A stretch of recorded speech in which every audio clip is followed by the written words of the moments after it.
Voilà, comme je vous le disais tout à l'heure, la deuxième séquence, c'est sur la question de l'auto-organisation. Comment, demain, mieux qu'aujourd'hui, les centres sociaux peuvent accompagner, être présents, être aux côtés des dynamiques d'auto-organisation.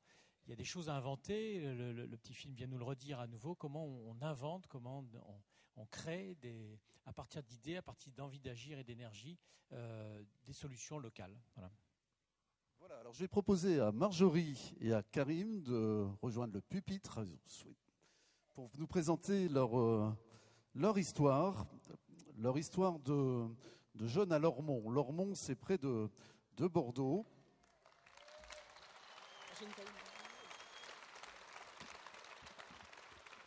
Votre histoire, elle commence il y a quelque temps par une question que le centre social vous lance comme ça. Vous lance, vous les jeunes et moins jeunes, en disant à Lormont, on vous pose une question et à partir de là, il y a quelque chose qui va se lancer. Racontez-nous cette belle histoire. C'est ça. Donc le collectif, il a débuté en fait, la graine qui a commencé le collectif a débuté en février 2010, où après une semaine d'ateliers d'écriture et d'ateliers de danse sur le thème de qu'est-ce qui vous gêne dans la société, la question des discriminations est sortie. Donc il y a eu un débat à la fin de cette semaine où il y avait à peu près 45 jeunes qui ont débattu et on s'est tous rendu compte qu'il y avait des discriminations, qu'on vivait des discriminations racistes.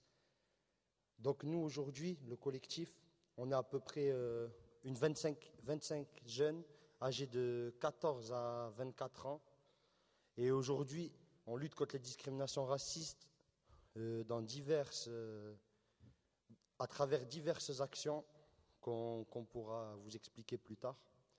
Mais là, maintenant, on aimerait vous lire un communiqué qui a été écrit avec l'aval de tout le collectif, parce qu'un des principes du collectif, c'est donner la parole aux personnes concernées.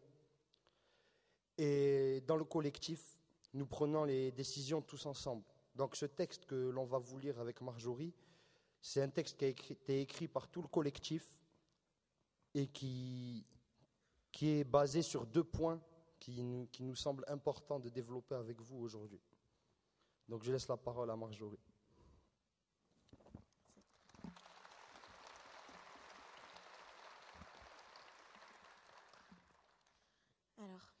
Bonjour, nous sommes le collectif Vivre Ensemble l'Égalité, originaire de Lormont dans la banlieue bordelaise.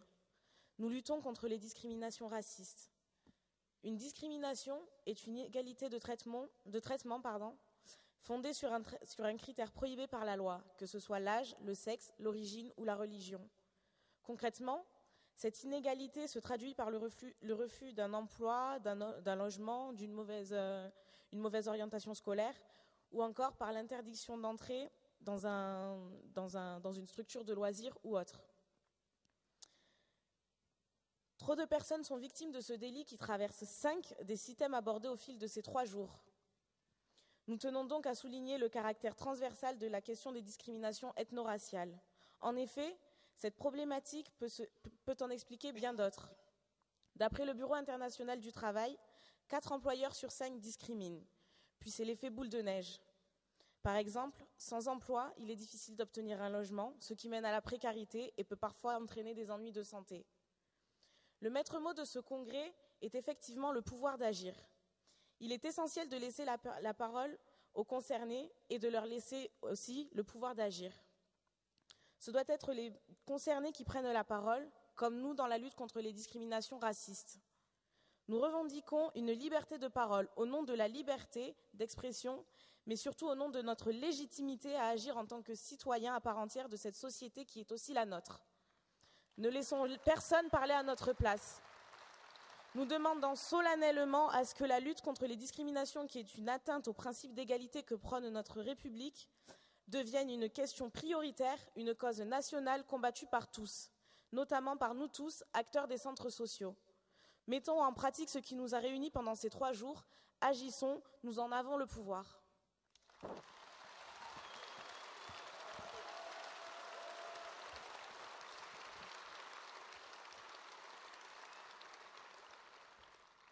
Parmi les discriminations en France aujourd'hui, nous sommes très préoccupés par ce que l'on appelle aujourd'hui l'islamophobie. En 2010, 64% des Français avaient peur de l'islam Et ce chiffre ne cesse d'augmenter car l'islamophobie est devenue un racisme respectable, un racisme légitimé. Ainsi, un phénomène inquiétant se généralise en France.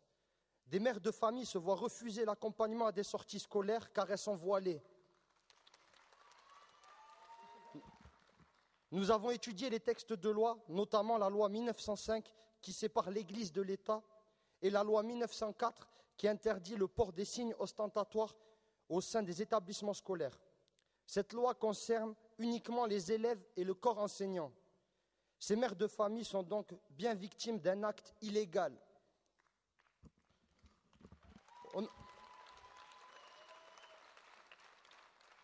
Au nom du pouvoir d'agir, nous, le collectif Vivre Ensemble l'Égalité, demandons à la Fédération nationale des centres sociaux d'organiser un rassemblement pour que tous ceux qui agissent dans les centres sociaux réfléchissent, posent les termes du problème, se remettent en cause et que tous ensemble nous définissions un plan d'action national de lutte. Nous nous engageons devant vous à y participer activement. Merci.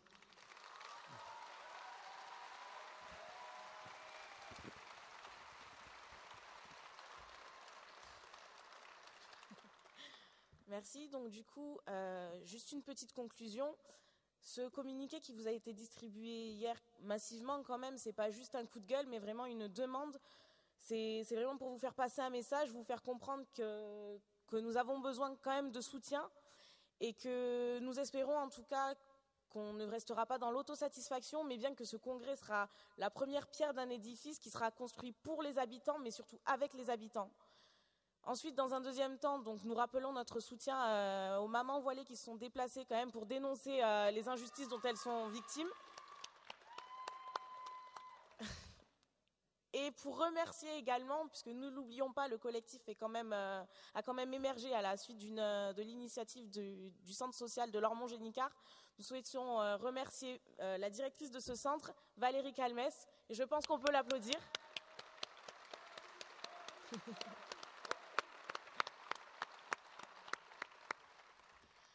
Donc j'insisterai simplement en vous disant que c'est vraiment une invitation, que nous sommes facilement joignables. Vous pouvez venir nous voir. Je ne sais pas si nos coordonnées ont été diffusées pendant. Pas encore. Voilà, on pourra vous les faire passer, mais en tout cas, on est ouvert et on souhaite vraiment travailler avec tous les centres sociaux et que ce soit vraiment une cause nationale.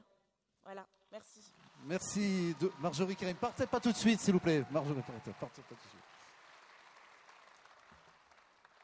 Voilà, moi j'aimerais vous poser 2-3 petites questions. Voilà, comme ça vous répondez, comme on a pu en discuter un peu rapidement hier. Justement, vous avez souligné le rôle du centre social dans cette action.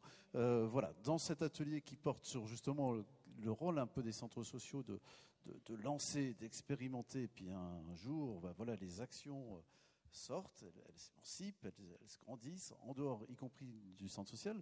Ça nous semble intéressant de revenir 1 ou 2 minutes là-dessus, si tu veux bien.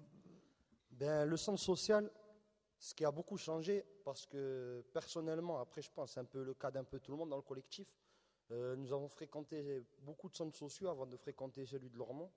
On bougeait partout pour les ateliers, par-ci, par-là. Et justement, ce qui a vraiment fait qu'on accroche avec le centre social de Lormont, c'est qu'on nous laisse une liberté de parole totale. On avait le droit de dire ce qu'on voulait et ce qu'on pensait, et on s'exprimait comme on le voulait. Et justement, c'est le fait que l'initiative du collectif donc, qui a émergé du centre social, c'est vraiment parce qu'on avait une liberté de parole, une liberté d'agir qu'on n'a pas pu avoir ailleurs.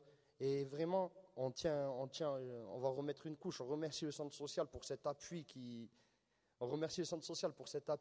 nous ont donné et qui nous permet aujourd'hui d'être indépendant, que le collectif soit indépendant et qu'on puisse prendre nos décisions nous-mêmes. Et franchement, la chose qui a vraiment changé les choses, c'est que dans le collectif, il y a des animateurs du centre social, il y a la directrice, il y a d'autres personnes extérieures au groupe de jeunes. Et le fait que les décisions soient prises collectivement, ça veut dire qu'on est tous égaux en fait. Nous sommes tous égaux au sein du collectif et qu'il n'y a pas une directrice, il n'y a pas des animateurs et il n'y a pas des jeunes. Ça veut dire qu'on peut être en désaccord avec la directrice, les animateurs et avoir le même poids de parole qu'eux. Et c'est vraiment ça qui a réussi à faire changer les choses. Voilà. Alors, si j'ai bien compris... C'est une démarche qui a démarré maintenant il y a quelques temps. Vous me rappeliez la date hier. Il y a eu ce questionnaire. Il y a eu une première rencontre avec les élus.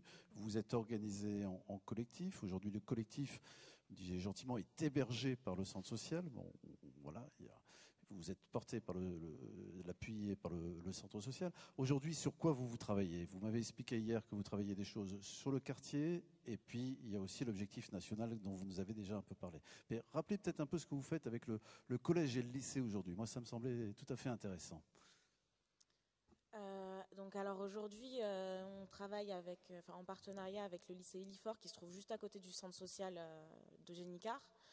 Donc pour resituer, à la suite justement de la soirée de débat où nous avons fait émerger la question des discriminations, nous avons décidé de monter un séminaire qui a eu lieu en avril 2011, les 8 et 9 avril 2011, séminaire auquel nous avions invité des institutionnels, des professionnels, des professeurs, des étudiants, un peu toutes les personnes auxquelles on pouvait être confronté de notre place de jeunes. Et à la fin de ce séminaire, l'un des professeurs du lycée, donc Elifort, intéressé par notre travail, est venu nous voir, nous demandant s'il était possible d'entamer un travail en partenariat. Donc on a saisi l'occasion et à la rentrée qui a suivi, il y a donc 2 ans, nous avons entamé un travail avec les élèves de ce lycée, donc 5 classes, où nous avons travaillé sous différentes formes, que ce soit par un travail d'analyse de texte, d'enquête écrite, de micro-trottoir, de la création d'affiches, de l'étude filmique. On les a un peu en fait interrogés sur ce qu'ils pensaient des discriminations, ce qu'ils en savaient, et on a essayé de les pousser vers la lutte. Donc ce travail a finalement abouti à une journée de restitution, où malheureusement peu de professeurs étaient présents. C'est ce qui nous a poussé justement à renouveler le travail donc cette année, mais en gardant seulement 2 classes, en ne travaillant que sur du théâtre forum. Il y a donc eu une représentation à la fin de l'année, le 23 avril dernier.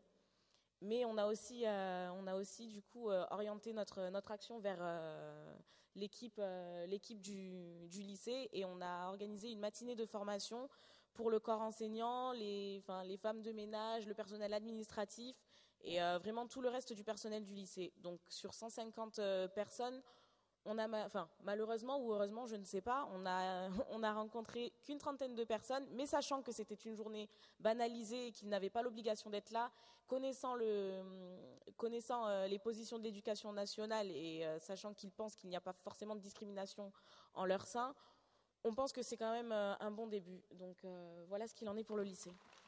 Merci. Et j'aimerais rajouter assez rapidement. Dans le cadre des personnes qui nous ont accompagnés et qui nous ont soutenus, il y a le centre social.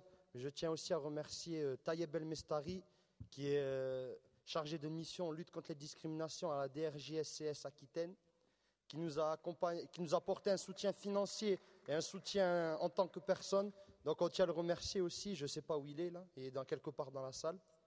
Il se cache. Et